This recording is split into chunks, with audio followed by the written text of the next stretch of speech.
Азан KZ ислам ағарту порталы ұсынады. Ұстаз Шәкәр Месенжолұлының Имам Құдыридің Әл-Мұхтасар кітабы бойынша бейне дәрістер топтамасы. 20-шы дәріс.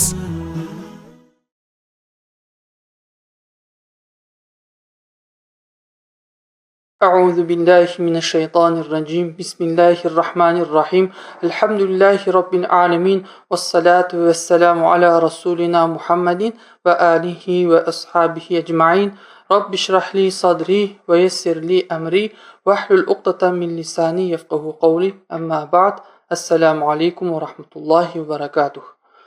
Өткен сабағымыздың сон жақтарында истихаза мәселесін айта бастаған едік. Бүгінгі сабағымызда соны бітіреміз, осы тақырыпты. Және де бүгінгі сабағымызды бастамай тұрып, өткен сабағымызда айтылған истихаза мәселелерін бір қайталап шықсақ. Алдымен истихаза деген сөз демүл фасад, яғни бұзыққан деген сөз. Яғни әйел адамның денсаулығы нашар болғандығынан ішіндегі қызметтері организмдегі дұрыс болмағандығынан келетін қан, истихаза қаны яғни. Оны демүл фасад, бұзық қан, үзір қаны дейтін едік.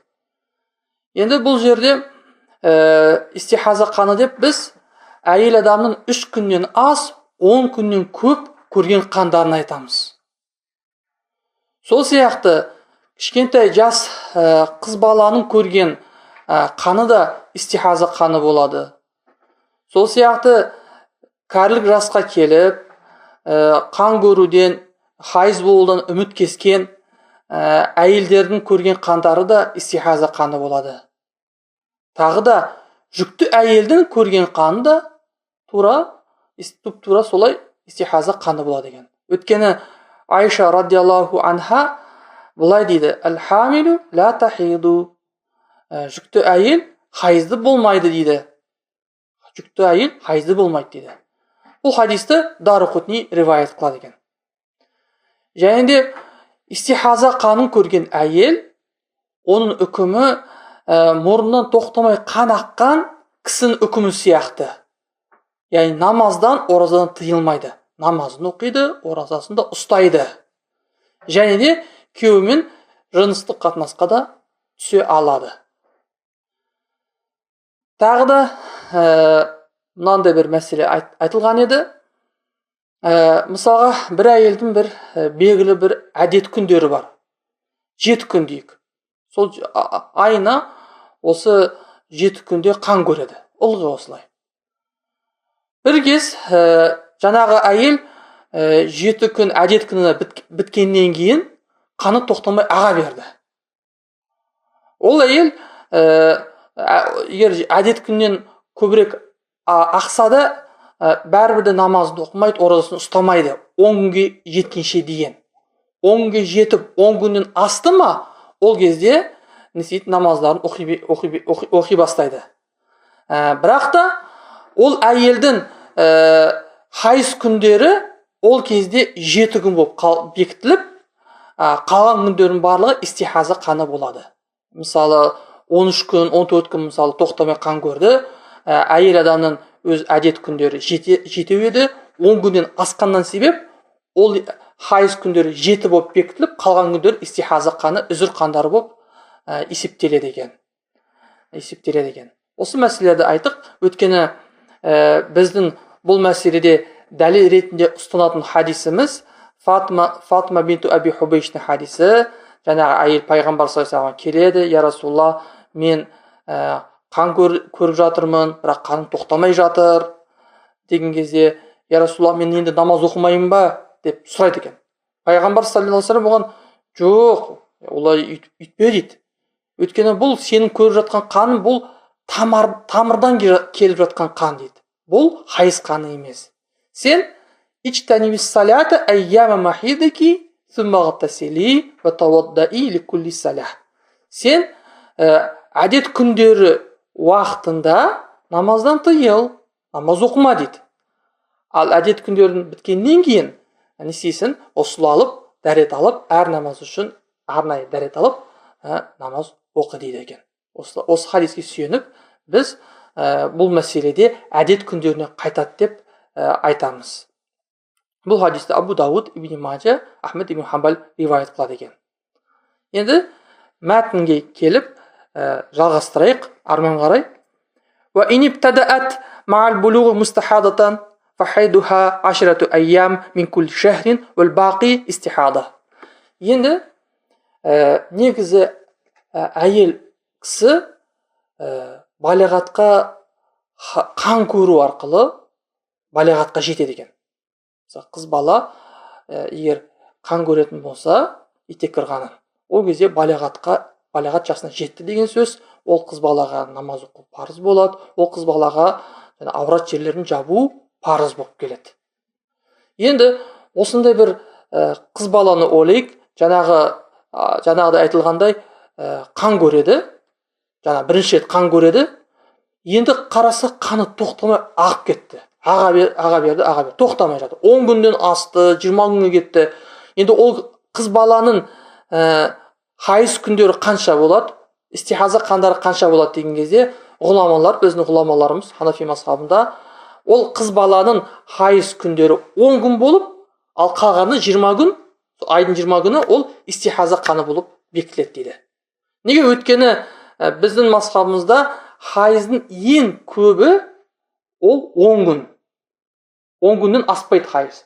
Сол үшін жаңағы мәселеде ол қыз баланың 10 күні хайыз болады, ал қалған 20 күні истихаза үзір қаны болады. Яғни ол уақытта ол қыз бала намазын оқиды, және де басқа да діни міндеттерін атқара береді.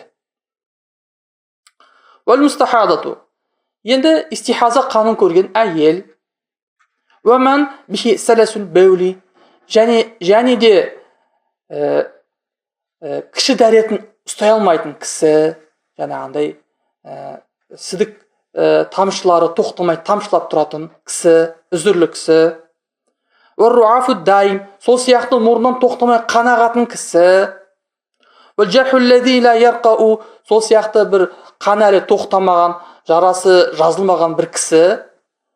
Ол не істейді? Олардың барлығы ятаваддауна ли вақти кулли саля. Олар әр намаздың, яғни парыз намазын уақыты үшін дәрет алады, бөлек-бөлек дәрет алады.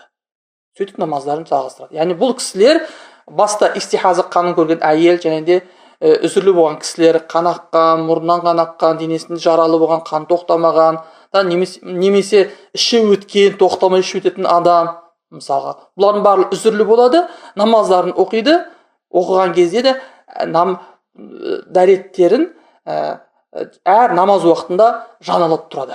Дәреттерін әр намаз уақытында жаналап тұрады. Фаюсаллуна бизаликал вуду фил вақти ма шау минал фараиди. Және де сол уақыт ішінде жаңағы кісілер қалағанша парыз намаздарды оқиды, қалағанша жаңағы қаза намаздарын оқиды, нәпіл намаздарды оқиды. Фаиза хараджал вақту батала вудухум. Уақыт шықты ма, дәреттері жоқ болады екен. Сол үшін вакана алейхим истинафул вуду ли салатин ухра.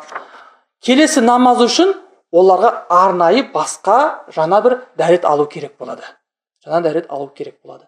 Енді бұл мәселеде не үшін әр намаз үшін дәрет алу керек дейтін болсақ, бұл мәселеде біз жоғарыда келтірген, өткен дәрістерде келтірген хадистерге сүйеніп айтамыз. Истихаза мәселесіне сүйеніп айтамыз.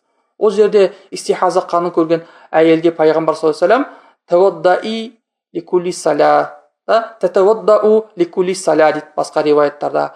Яғни ол хайызды, ол үзірлі әйел, ол жаңағы истихаза қанын көрген әйел әр намаз үшін дәрет алады дейді. Әр намаз үшін деп пайғамбарымыз әдейі айтты. Яғни бұл жерде намаздан мақсат парыз намаздар. Сол үшін парыз намаз уақыты кірді, ол жаңағы дәретін алып сол намазды оқып алады, сүннеттерін оқып алады, керек болса қаза намаздарды оқып алады. Келесі намаздың уақыты кірді ма, жаңағы намаздың уақыты шықты ма, ол кезде алған дәреті қайттан не болады? Жоқ болады, жоқ есебінде болады. Қайтадан дәрет алып, келесі намазды оқу үшін жаңа дәретпен оқу керек болады екен. Енді бұл мәселеде біз үзірлі адамға жаңағы айтып кеттік, үзірлі адамның мәселесін айтып кеттік қой. Сол үшін бұл жерде үзірлі адамға байланысты кейбір мәселелерге тоқталсақ па дейік. Бірінші, бір адам үзірлі болып бекітілу үшін бөлек бір шарт бар. Үзірлі болып жалғасып кету үшін бөлек бір шарт бар. Және де үзірлі болудан шығу үшін де тағы да бір бөлек бір шарт бар екен. Бір адамның үзірлі болып бекітілу үшін ол жаңағы үзірі толық бір намаз бойы тоқтамай жалғасу керек екен. Ал бұдан кейін үзірлі болып қалу үшін, үзірлі болып жалғасу үшін жаңағы келесі уақыттарда жаңағы үзірлі бір рет көрінсе жеткілікті екен. Ал үзірлі болудан шығу үшін ол үзірі толық бір намаз бойы тоқтау керек екен. Енді мысалмен түсіндірейік. Айталық, бір кісі бесін намазы кірмей тұрып, сағат 1-де 12:30-дарда жаңа бір себеппен мұрнынан қан аға бастады, тоқтамады. Тоқтамай ағып жатыр мұрнынан қан. Сөйтіп бесін намазы уақыты кіреді. Кісі дәрет алмайды. Не істейді? Келесі екінші намазына дейін ол кісі күтеді. Тоқтаса, дәрет алып намаз оқылады. Егер тоқтамаса, екіншіге дейін жағаса беретін болса, екіншіге жақын уақытта дәрет алып намазын оқылады. Екінші намазы кіргеннен кейін ол енді жаңа дәрет алып, үзірлі болып намаз оқи береді. Неге? Өйткені жаңағы кісінің мұрнынан қан ағуы бесін намазы мен екінші намаздың арасында үзілмей ақты. Өйткені түсінікті ме? Үзілмей ақты. Сол үшін ол үзірлі болып бекітілді. Екінші намазы кіргеннен кейін ол жаңағы дәрет алып, үзірлі болып имамға ұйып, кәдімгідей жамағатпен бірге оқи береді. Тек қана бұл жерде ол жамағатқа имам болып, жамағатқа намаз өткізе алмайды екен. Бітті. Айтпесе, имамның артына тұрып үйе алады екен. Енді жаңағы кісінің үзірі енді жалғасу үшін екінші намаз бен ақшам намазының арасында, ақшам намазы мен құптан намазының арасында жаңағы үзірі бір рет қайталанса жеткілікті екен. Жаңағы кісі, мысалда айтылған кісі, екінші намазы кіргеннен кейін айталық үзір тоқтап қалды. Қаны мұрнын тоқтады. Ол да дәрет алып үзірлі ретінде намаз оқиды. Сосын екінші намазы мен ақшам намазының ортасында бір рет қайттан ақты мұрнынан. Үзірі жалғаса береді. Үзірлі болып есептеле береді. Түсінікті ме? Ал енді айталық ақшам намазы кіргеннен кейін кірмей тұрып жаңағы тоқтады, ақшам намазы кіреді, құптан намазына дейін сол аралықта еш тоқтамады, еш жаңағында ақпады, тоқтап тұрды. Ол кезде адам үзірлі болудан шығады екен. Көресіздер ме? Енді бұл мәселе нақты, жақсы, түсінікті болу үшін бұған тағы да бір екінші бір мысал келтірейін. Мысалы, жаңағы кісі бесін намазы кіргеннен кейін айталық жарты сағат немесе бір сағаттан кейін жаңағы мұрны немесе бір жерін жаралап алды, қан тоқтамай ағып жатыр. Бесін намазы кіргеннен кейін жарты сағат, бір сағат, мысалы деп жатырмын. Ол кісі не істейді? Дәрет алып намаз оқымайды. Жоғарыда айтылғандай екінші намазына жақын уақытты алып, егер тоқтамаса, тоқтаса дәрет алып адам сияқты оқып алады. Ал тоқтамаса екінші намазына жақын дәрет алып оқып алады. Екінші намазы кіргеннен кейін үзірлі болып әлі саналмайды. Неге? Өйткені қаны бір толық намаз бойы аққан жоқ. Бесін намаздан кейін өйткені аға бастады. Бесін намаздан кейін өйткені аға бастады. Және де бір толық намаз бойы аққан жоқ. Сол үшін екінші намазы кіргеннен кейін әлі тағы да күтеді ол кісі. ақшам намазына дейін күтеді. Егер үзірі тоқтамай ақшам намазын ағатын болса, демек онда оққан бестің намазы үзірлі болып оққан болып саналады, және де ол намаз дұрыс болады. Ал егер екінті мен ақшам намазының арасын тоқтап қалатын болса, ол үзірі, онда демек оның оқыған бестің намазы үзірлі болмай оқыған болып шығады. Неге? Өйткені қарасаңыздар, бесін намаз бен екінті арасында толық аққан жоқ бір намаз бойы, сол сияқты екінті намаз бен ақшам намазының арасында толық аққан жоқ. Сол үшін оққан бесін намазы үзірлі емес екендігі, жаңағындай үзірлі емес болып оқығандығы ортаға шығар екен. Сол үшін ол намазды ықтиятпен қайтадан қаза қылып оқып алады екен. Енді көріп отырсыздар, бұл мәселе күрделі. Сол үшін бұл мәселелерді жақсылап тұрып жаттау керек. Қазіргі таңда, мысалы, кейбір бауырларымыз қолдарына бір жылып қалса, бір жерден бір қанаға басылса, үзірлі сияқты намаз оқи береді. Жоқ, көріп отырсыздар, әр этапта өзінің шарттары бар. Үзірлі болып бекітілуде, үзірдің жалғасуында, үзірдің тоқталуында әр арнайы шарттар бар. Сол шарттар орындалған кезде онда болады. Және де соңында осы жерде айтатын мәселеміз, егер бір адам үзірлі болып, жаңағы денесіне аққан қаны киіміне тиіп жататын болса, және де оны жуып, киіп, намаз оқып алам дегенше, ол қайттан сол қанмен былғанатын болса, ол киімін жуу керек емес. Сол қан күйінде намаз оқи береді. Қан күйінде намаз оқи береді. Және сол сияқты, егер сол үзірін тоқтатуға мүмкін болса, байлау арқылы, мысалы, ақтырмайтында, немесе тым болмағанда жаңағы азайтуға мүмкін болатын болса, онда соны істеген керек болады. Соны істеу керек. Азайту керек, не тоқтату керек болады. Не сияқты? Мысалы, бір кісінің аяғында бір жарасы бар. Тұрып намаз оққан кезде ол жарасынан қан ағады. Неге? Өйткені рүкуға барады, сәждеге барады, аяқ бүгіледі, түсінікті ме? Ол қан ағады.